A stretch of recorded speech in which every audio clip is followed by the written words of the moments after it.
I want to go ahead and come on here because last week I did not do this because number one, I just didn't feel like doing it. And so now here I am ready to do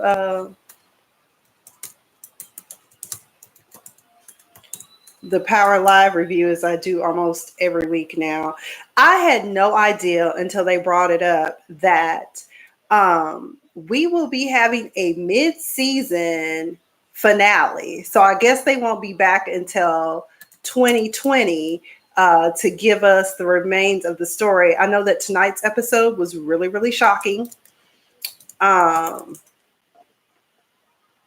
So hold on, y'all, because I thought I had my Twitter stuff up, but I don't. So here we go. But anyways, last week I missed out. So I just wanted to highlight some of the stuff that happened in last week's episode.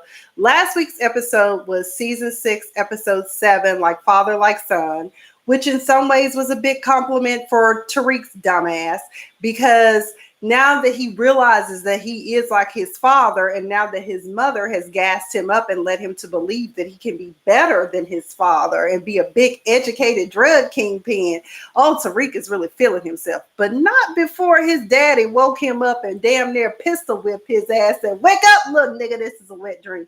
No, he didn't say that. They came from where did they come from? Oh, Friday After Next, when Terry Crews' character accosted Cat Williams' character in the bathroom and he knocked him out and then doused him with water to wake up, little nigga, this is a wet dream. That shit was hilarious. But anyways, I'm trying to find my notes and I can't find them, and I thought I had them pulled up, but I accidentally closed all my screens by accident. So anyway, plus I'm still waiting on a couple of people to come into the room anyway. What else happened in that episode? So Tommy found out about Tariq stealing and still dealing. Tariq confronted Dre and let him know that he still wanted to deal, but he told Dre was like, I really don't want to fuck with you because you always get caught all the time, which is true. But then Tariq countered with the fact that you ain't shit, nigga, because you always down to snitch. True or not true? And then what else happened in this episode? Keisha was trying to be hard by confronting Tommy's crew. And I'm like, Tasha never went and confronted people in the crew. So why would you do that? Child, I don't know anymore. Keisha just is a lost cause. Let's see what else.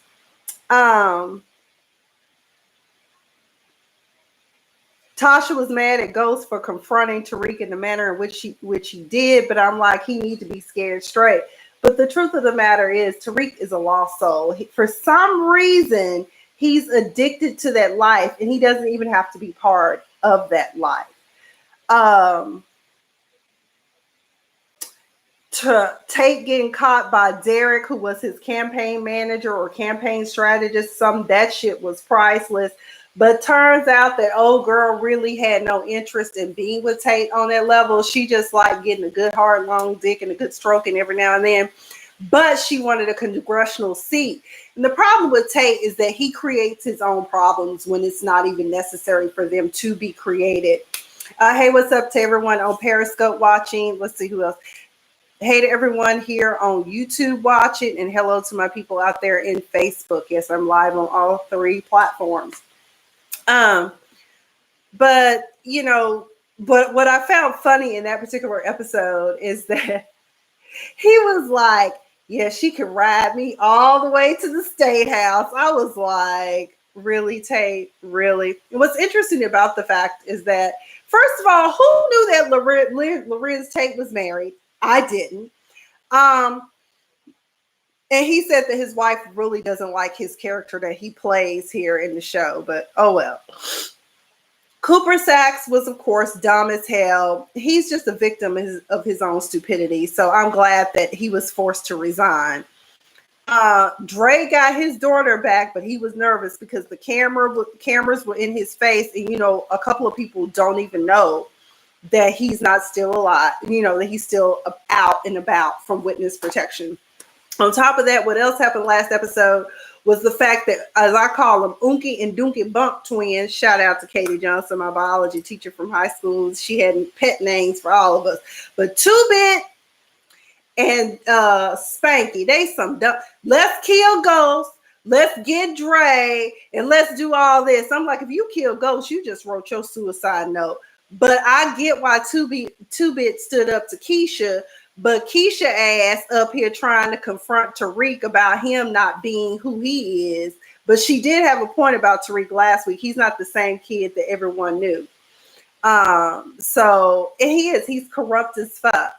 But Tommy still wants to believe in him, but Tommy whooped his ass too and almost threw him off the damn roof, tried to scare him straight. What else happened in that episode? I can't remember everything because it's just so much that went on. And I hate that I didn't do this live review on it, but I wanted to go ahead and cover it.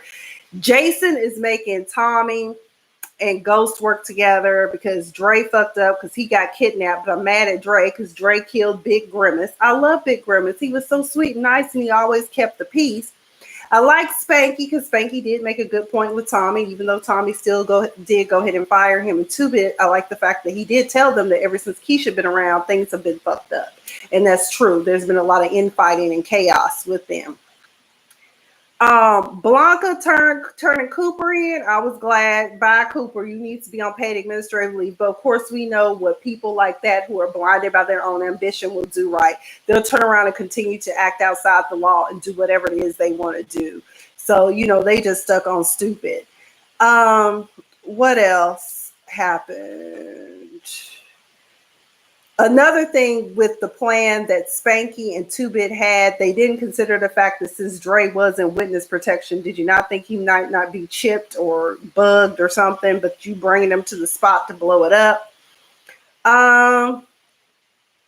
Tate proposed to Ramona. That was hilarious. Ramona is not interested in marrying your slick behind. They try. Oh, that's the stupid part. Spanky and 2-Bit tried to scare Keisha. And in the process of trying to scare Keisha, dude brought a knife, not thinking that Keisha was armed with a gun. Never bring a knife to a gunfight.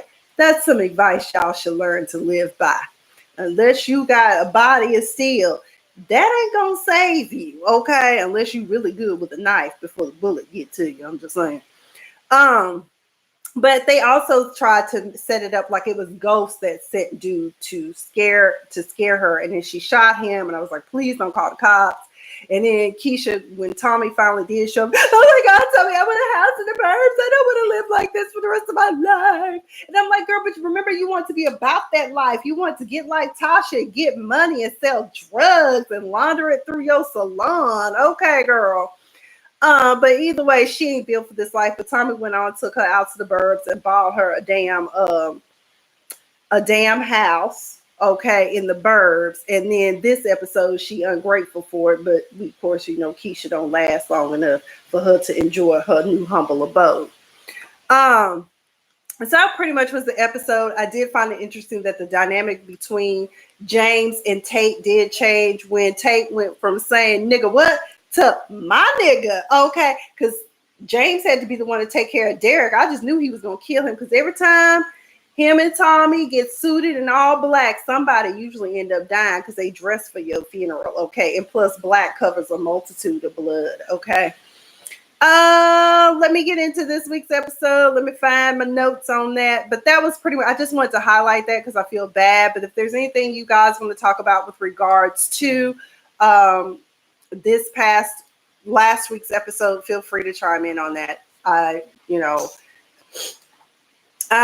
really don't care. So this week's episode is season 6, episode 8, and it was called Deal with the Devil. Keisha made a deal with the devil and it cost her life. Okay. It took her soul. Okay. Cooper Saxe, he on his bullshit all this episode. He's acting outside of the confines of what he's on administrative leave. How you gonna be out here trying to investigate a case you're not even supposed to be investigating? I think the best scene of the night, because we're gonna go ahead and wrap Cooper Saxe stuff up. First of all, he paid Tariq a visit at his school. That's out of order. You show up at Keisha's house trying to get her to turn on everybody. You show up at Blanca's house, and Blanca's like, I'm gonna call the cops on you. And he was like, I thought you were the cops. So come to find out, Blanca is a lesbian. She's a married woman. She's married to a beautiful woman who actually knows how to open her jaws, because Ramona always talks like this. Also another very interesting scene in this season was Tamika. I said, Tamika, girl, is that you? Oh my God. Talk about the glow up. I'm telling y'all something. When y'all go from working with the government to private sector as an attorney, boy, you can upgrade yourself, kid. Also, Tamika was like, why don't you come and sing it sometime? Because she also has like that nasally, but she actually opens her mouth, but she's like, oh, come straight. I'm like, oh my God. But either way, she told Cooper Wright, she was like, you done fucked up big time. So I'll see if I can't get you in Club Fed where you could do 8 to 10 there. Okay. Because, we got all kinds of things on Cooper. You got witness tampering, you got bullying, unlawful wiretaps, all types of stuff. You forced Dre's hand by taking his child. You can't just be doing that, You violating all types of constitutional rights of private citizens. That makes no sense. Then Dre was up there begging and pleading for Ghost to set him up with Jason, and Jason was like, nigga, as long as you chipped up like a motherfucking dog, I don't know you, lose my number, don't call me again, the deal is off, you on your own. I was like, ooh, child, it's a cold world, ain't it, Dre? But you deserve it. Keisha don't like being in the suburbs, but her and Tommy giving this parental talk to Cash about how it's important to be safe in this neighborhood. You can't walk to school anymore because you're black, and this is pretty much an all-white neighborhood, and they like to harass us. Or they like to do shit like while you chilling in your house with the windows or blinds open, they might just shoot your ass. I'm just saying. Oh, that's a terrible case going on right there. So I was like, Tommy really is not father material. He's more like an uncle material. Definitely not daddy material.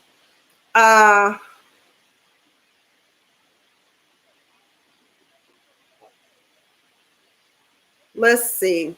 Tariq and the teacher. That teacher, I could tell they didn't do a really good job they did a good job of setting it up, because I was able to realize, I said, well, this is going to be the dude that Tariq is going to be running dope with, or he going to be slinging dope to, because dude looked like he hit Adderall and Xanax daily, okay? And sure enough, as it turns out, he comes from a very wealthy family, but his father engaged in some sort of Ponzi scheme, fucked up all the family's estate money. And now he out here on struggle mode in the old beat up Mercedes and looking for a connect, because he harassing teenagers to slang dope for. Okay. Tasha decides, you know what, we might as well go ahead and do it. Because she told last week, she told Tariq she was going to teach him the motherfucking game. And if y'all remember last season, before we closed out in season 5, Tariq had already told his dad to teach me the motherfucking game, Ghost. And Ghost was like, no. But your mama will actually teach you the game, which is some stupid shit I've ever heard of. I'm like, what parent has their child slanging dope and being educated? I was like, what in the Chi is going on here? Because I learned in the Chi, if y'all watch the Chi on Showtime, one of the main characters on there is like this big time business owner that made it about the hood. But as it turns out, he's actually affiliated with a gang. He's a gang member. And what they do is there are certain gang members that they protect and make sure that they maintain a clean record so that they can wash and clean their money through legit businesses through that gang affiliation. And so pretty much that's what she's setting Tariq up for. But I knew the teacher was up to no good. I knew he was looking for a mutually exclusive benefit from Tariq. But I like how Tariq now did it. They gave him the drugs by putting the shit in his trunk and giving him a burner phone and telling him, sell this, leave the cash in your trunk, and you'll get more. Okay, that was dope.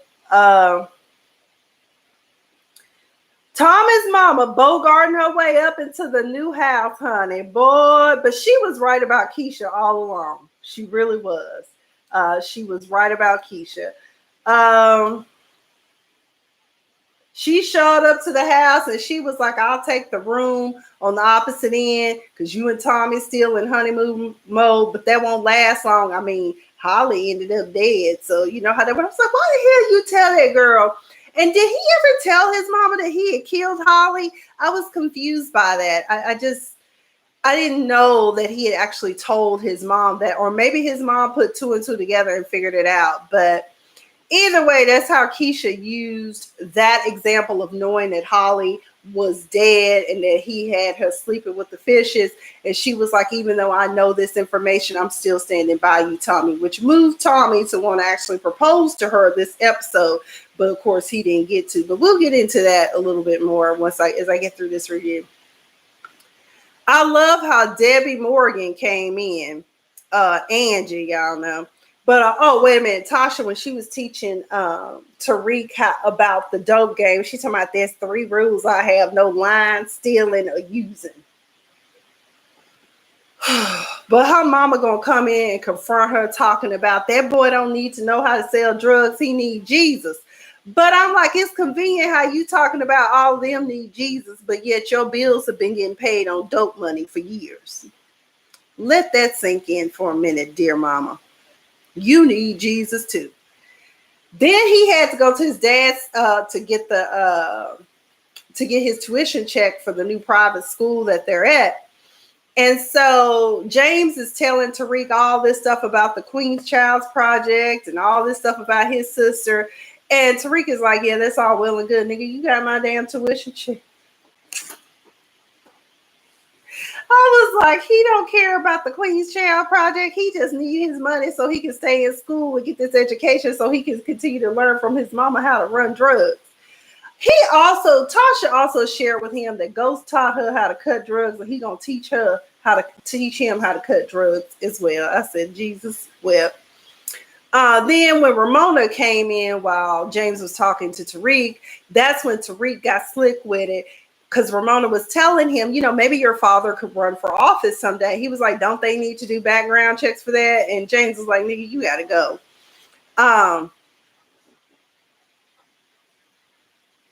Y'all know Cooper's outfit looked like Dave Chappelle's crackhead character, Tyrone. I was like, they really did do Cooper dirty.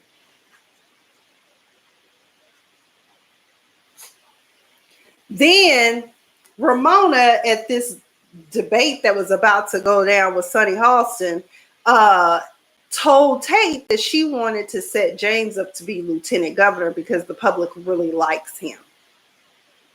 I was like, James is lieutenant governor? What? Oh my God. Well, that'd be an easy way to run drugs for the whole family.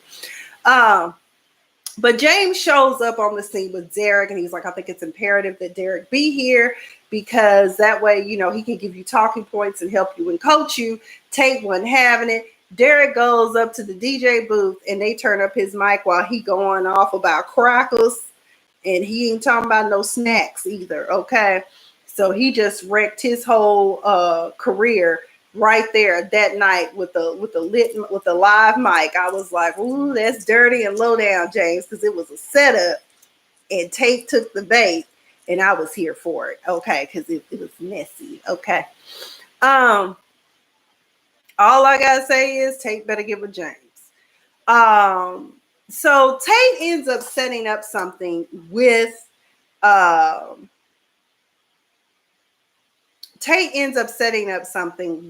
James for a press conference, but that doesn't work out because in all this process, Keisha got pulled over by Blanca, and Blanca basically strong arms her into signing an immunity agreement in order for her to keep her kid. What I found interesting about that is that just because she signs that doesn't mean that she's going to consent to actually do what it is that you're asking. People will always make decisions in desperate times. That's like, you know, you holding her son hostage. You tell her, as long as you sign this, I'll give you your kid back. Of course she's going to sign it, but she's not going to betray Tommy. Then Blanca was saying something about the house still had a house note. I was like, Tommy got enough money where he could have paid cold hard cash for this damn house. Why y'all still got a house note? That don't even sound right. But Blanca got her. And that also proves what Tommy's mom told him, that in the long game, Keisha will always choose her son Cash over you. So that kind of proved her point in a way. Keisha told her son, don't tell anyone about what happened, right? But Cash loves Uncle Tommy or Big Daddy Tommy or whatever. So he tells him, hey, we got pulled over, and the child support services people took me, and they had mama, and then they finally let us go. But Keisha ain't said shit about this, because usually she'll pick up the phone and call Tommy every time something happens, especially when cops are involved, because she gets shook every time, a scary ass. I was like, Tommy, you can't trust Keisha. I wish Cash had also told you that her ass signed a piece of paper to get him back.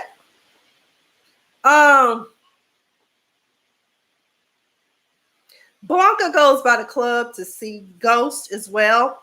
And the best thing about Clenched Mouth Blanca coming to see him is that he learns that Cooper has been out of order and kind of on the Wild Wild West trip, because he's out here doing things that are outside his jurisdiction, because you don't have any power. You're not even actually a prosecutor for the U.S. Attorney's Office right now. So why are you even out here like that? So either way, they find out about all the stuff that Cooper's been doing. And so in my mind, I didn't know this really was going to happen, but I had put in my notes, I said, Cooper is out of order, needs an ass tapped or his head. Don't kill him, just scare him.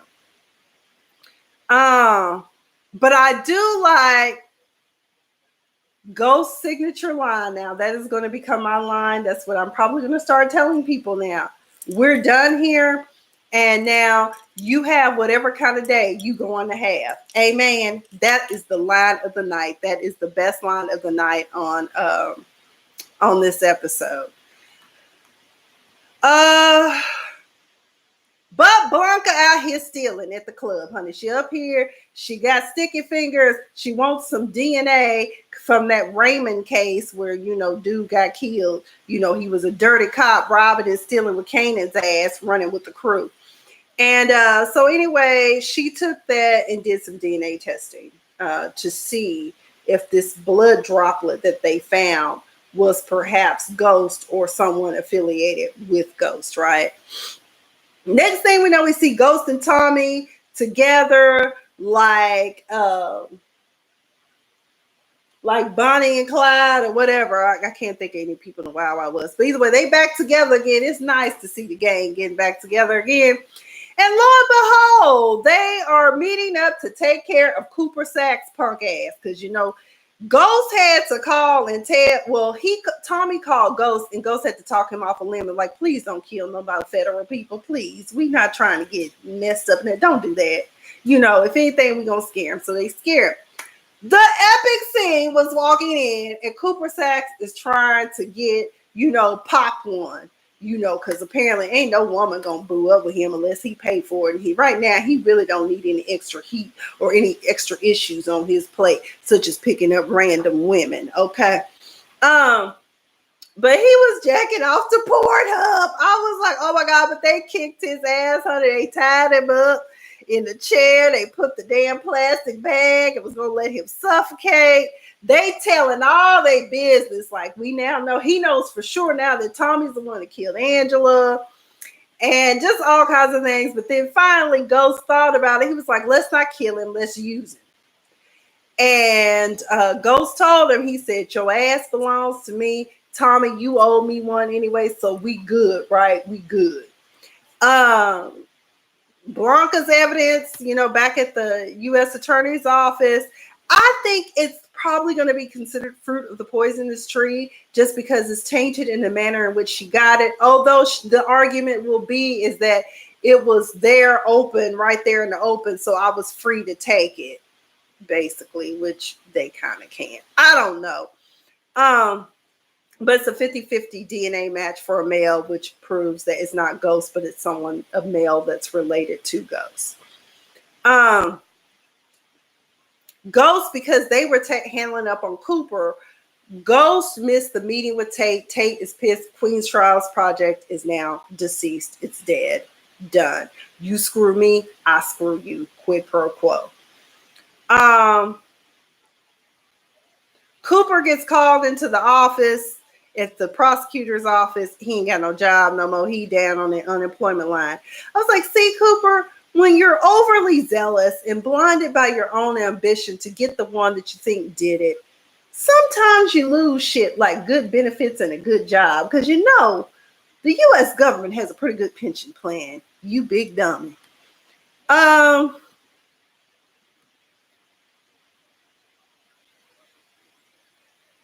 Meanwhile, in the suburbs, Keisha, old scary ass, and tried to get the prosecutor's office from making her come in and go into witness protection. But Blanca tells her that all bets are off if you don't show up, and we've already, pushed through your paperwork for witness protection, so you need to come on. She was like, well, fine, let me pick up my son.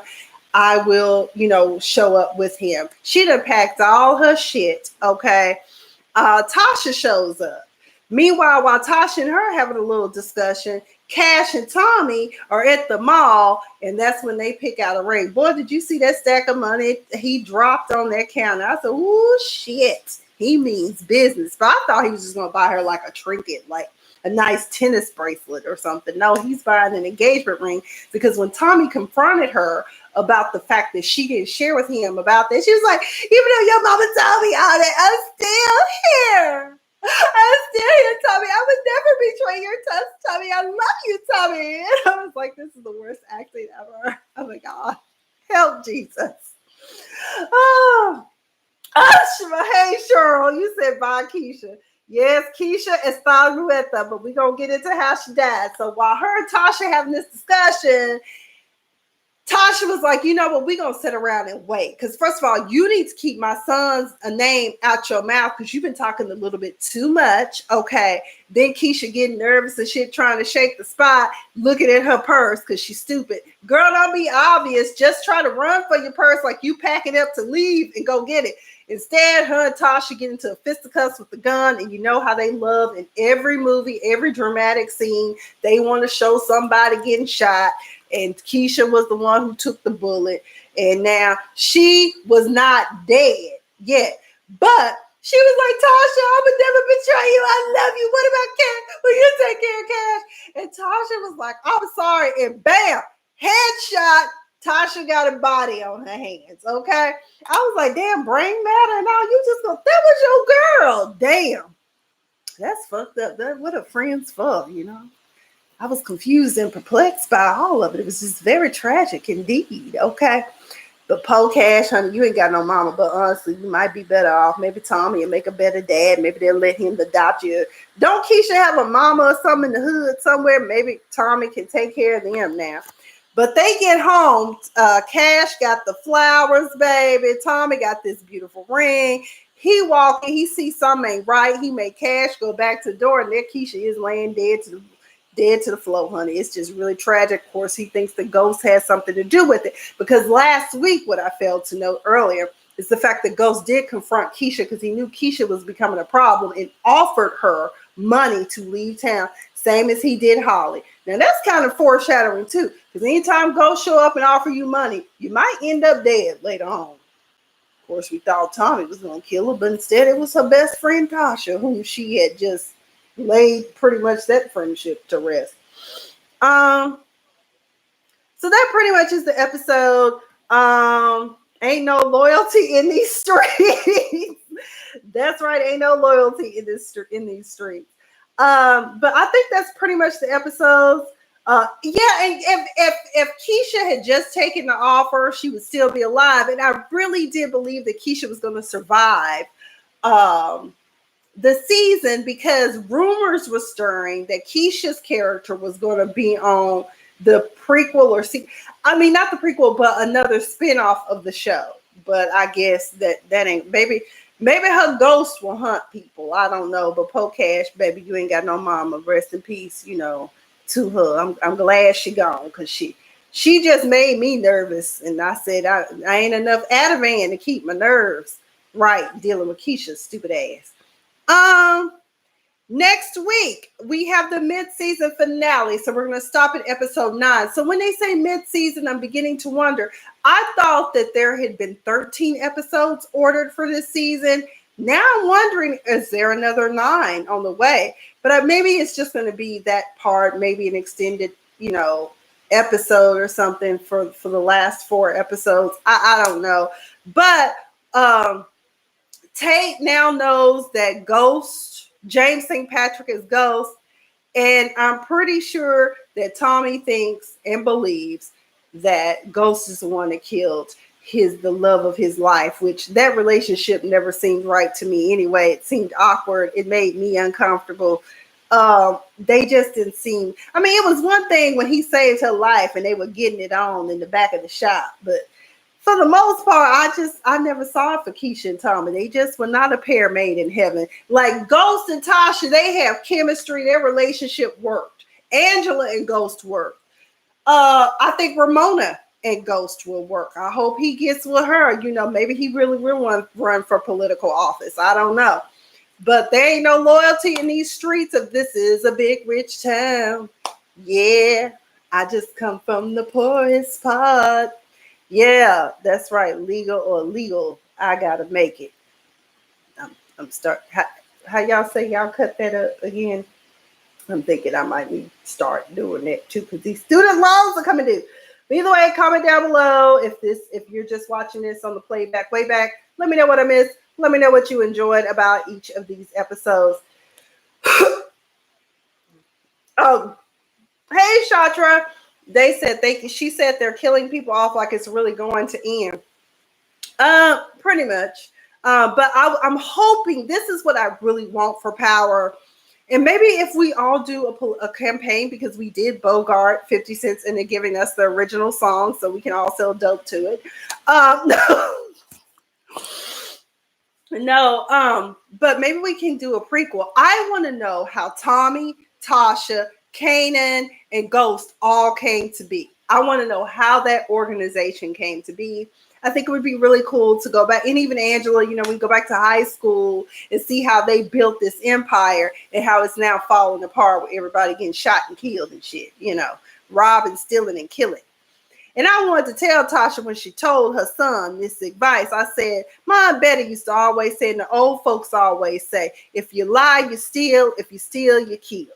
Okay. And so far, this show has proven that theory. Okay. But other than that, that's all I got. I know y'all, I have not been doing my Marietta medicine reviews. I'm sorry.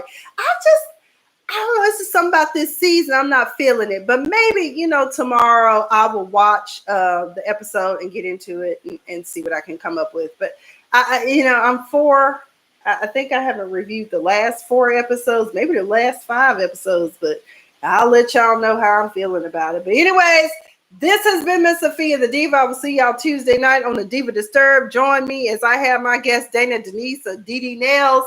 She is a Black-owned nail salon nail lady, and she be doing big things. She's a Clark Atlanta grad.